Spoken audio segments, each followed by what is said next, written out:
You know what's crazy? We're all terrified of the one thing that could actually make us unstoppable. I'm talking about failure. Yeah, that F word nobody wants to hear, but here's the plot twist. Failure isn't your enemy. It's your secret weapon. And today, I'm going to prove it to you with 5 bulletproof strategies that'll flip your entire relationship with setbacks upside down. Trust me, by the end of this video, you'll be looking at your next failure like it's Christmas morning. So let's get real for a second. You've been there, right? That moment when everything crashes and burns. Maybe it was a presentation that went sideways, a relationship that imploded, a business idea that face planted harder than a drunk person on ice. And what do? We hide, we make excuses, we pretend it never happened. Here's what nobody tells you. Vulnerability isn't weakness. It's rocket fuel. I learned this the hard way. 3 years ago, I launched what I thought was going to be my breakthrough project. Complete disaster. I'm talking Titanic level sinking. I was so embarrassed, I considered changing my name and moving to a remote island. But then something clicked. That failure, it taught me more about myself, my audience, and my craft than 5 years of smooth sailing ever could. That's when I discovered Brené Brown's Daring Greatly. And let me tell you, this book doesn't just talk about vulnerability, it weaponizes it. Today, I'm breaking down the 5 most powerful strategies from her research that'll turn your failures into your greatest competitive advantage. Ready to get uncomfortable? Good. That's where the magic happens. Strategy number 1, become a failure detective. First up, and this one's a game changer, you need to become a detective. But not just any detective, a failure detective. When something goes wrong, most people do one of 2 things. They either spiral into self-blame or they immediately start making excuses. Both are garbage strategies. Here's what winners do. They investigate like their life depends on it. Let's say you're leading a team project and it crashes and burns. Instead of panicking, you grab your detective hat and start asking the right questions. What actually went right here? Maybe you kept morale up when things got tough. That's a skill. Where did things go sideways and why? Was it communication, timeline, resources? Get specific. What would I do differently if I had a time machine? Better check-ins, clearer expectations, different team structure. See what's happening here? You're not wallowing. You're not making excuses. You're extracting gold from the wreckage. Every failure is like a treasure chest buried in your backyard. Most people walk right past it. Smart people? They dig it up and cash in.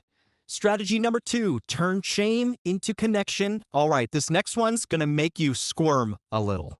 Good. But here's Brené Brown's genius insight. Shame loses its power the moment you drag it into the light. Picture this scenario. You go for a big promotion at work. You don't get it. Ouch, right? Most people would lock themselves in their office and pretend everything's fine. Not you. Not anymore. You're going to do something radical.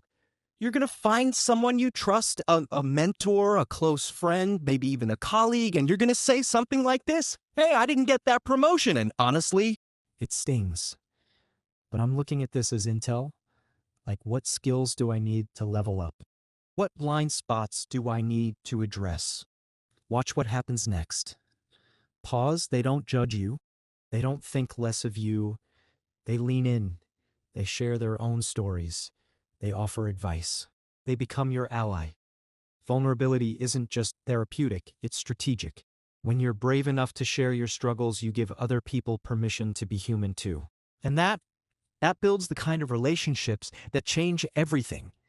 Strategy number 3, rewire your brain with power phrases. Your brain is like a computer, and right now, it's running some seriously outdated software.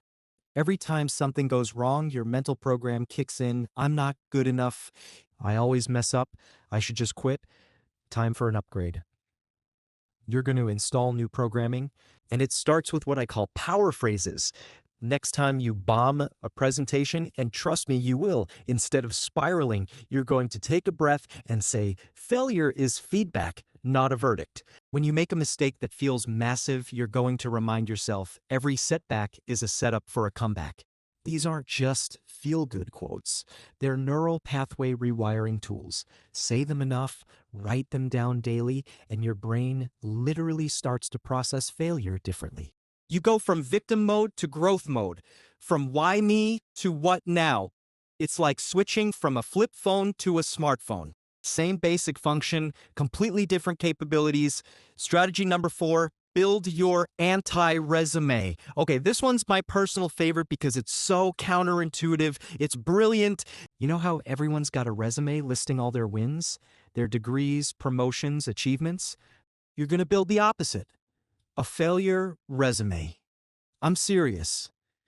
Open up a document right now and start listing your biggest professional disasters. But here's the twist. Next to each failure, you write down exactly what superpower you gained from it. Didn't get into dream college, learned that rejection redirects you to better opportunities. Got fired from first job, discovered my entrepreneurial spirit, lost biggest client, became obsessed with customer experience. Why does this work? 3 reasons. 1, it reframes every failure as tuition for life university. You didn't fail, you paid for an education. 2, it shows you patterns. Maybe every disaster actually pushed you toward your true calling. 3, it builds unshakable confidence.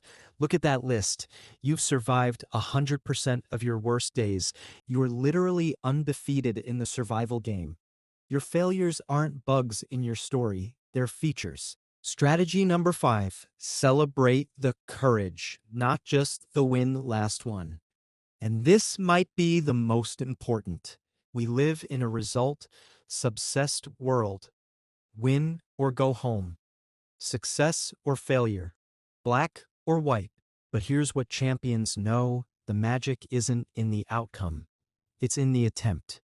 Every time you step outside your comfort zone, every single time you need to celebrate that. Not just when you win, when you try. Applied for a stretch job and didn't get it? Celebrate. You had the guts to reach. Pitched an idea that got shot down?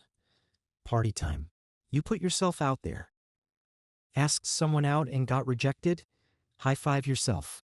You chose courage over comfort. This isn't participation trophy nonsense. This is strategic mindset training. When you reward effort instead of just results, you do 2 powerful things. You remove the fear of failure because trying is already a win. You build momentum because you're celebrating more often, which feels good, which makes you want to try again. It's like compound interest for your confidence, small celebrations adding up to massive courage over time. The truth about failure, look, I'm going to be straight with you. Failure is going to find you whether you're ready or not. The question isn't if you'll face setbacks, it's how you'll respond when you do. You can let failure break you. Most people do. Or you can use these 5 strategies to turn every stumble into rocket fuel, become a failure detective, extract the lessons, turn shame into connection, share your struggles, rewire your brain with power phrases, change your internal dialogue, build your anti-resume, reframe your disasters as degrees, celebrate courage, not just wins, reward the attempt. These aren't just nice ideas. They're the difference between people who quit and people who become unstoppable. Brené Brown spent decades researching this stuff, and Daring Greatly is packed with the science to back it up. If you want to go deeper, grab that book. It'll change how you see vulnerability forever.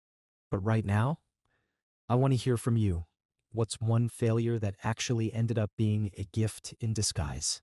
Drop it in the comments. Let's normalize this stuff together. And if this video helped you see failure differently, even just a little bit, smash that like button and share it with someone who needs to hear this message. Because the world doesn't need more perfect people. It needs more brave ones. Thanks for watching, and remember, stick to the book. Now go fail at something. I dare you.